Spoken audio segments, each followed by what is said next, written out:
प्रणाम। उपस्थित हूँ महाराज भर्तृहरि द्वारा विरचित वैराग्य शतकम से श्लोक 12 और 13 लेके। तो आइए समर्पित कर रहा हूँ आप लोगों को ये श्लोक 12 और 13।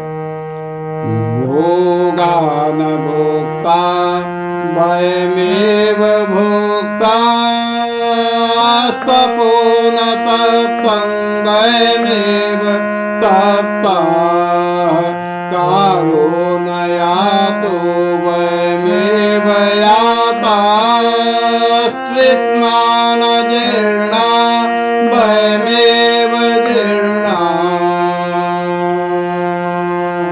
हम भोग तो ना भोग पाए बल्कि भोगों ने उल्टा हमें ही भोग लिया। हमने तप तो नहीं किया बल्कि तप ने ही हमें तपा दिया। समय तो नहीं बीता बल्कि हम ही बीत गए। तृष्णा तो नहीं गई बल्कि देखते देखते हम ही बूढ़े हो गए। इस श्लोक के माध्यम से महाराज भर्तृहरि बताते हैं कि मनुष्य की तृष्णा कभी समाप्त नहीं होती और अपनी इस बात को वह सिद्ध करते हुए कहते हैं कि मनुष्य जीवन भर सांसारिक सुखों को भोगने के लिए उसके पीछे भागता है, लेकिन सांसारिक सुखों की कोई सीमा नहीं होती। इसलिए मनुष्य अपना समय व्यर्थ में नष्ट कर देता है और उसे एक दिन वृद्धावस्था आ जाती है, फिर भी उसकी इच्छाओं का अंत नहीं होता। ये श्लोक 12वां। अब 13वां। शान्तं न क्षमया गृहोचित सुखं त्यक्तं न सन्तोषतः सोढा दुःखचेतवात्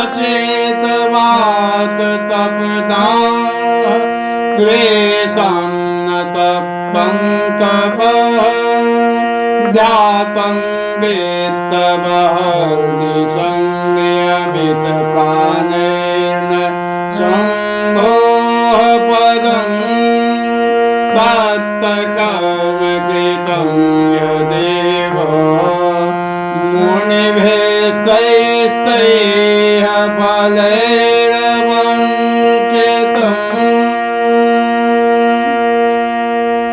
हमने सहन तो किया किंतु क्षमा के कारण नहीं, विवशता के कारण।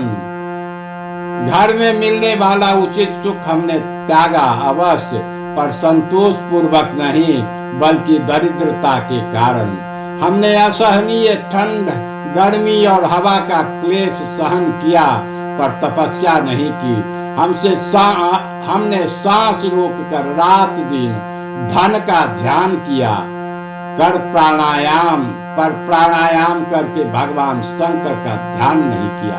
इस प्रकार हमने कर्म तो वे सभी किए जो मुनिजन करते हैं, पर वैसा फल नहीं मिला जैसा मुनियों को मिलता है। महाराज भर्तृहरि कहना चाह रहे हैं कि निस्वार्थ भाव से किए गए कर्म फल देते हैं। हमने भी मुनियों जैसे कर्म किए पर उन जैसा फल हमने न पाए, क्योंकि अपमान दुख के कारण नहीं, असमर्थता के कारण सहा। हमने स्वेच्छा से भोजन का त्याग नहीं किया, मजबूरी में छोड़ा। तपस्या में शांत गर्मी बर्दाश्त कर देश देश घूमे। भला मुनियों के समान फल कैसे मिलता? हमारे कर्म निस्वार्थ नहीं है। शेष अगले दिन।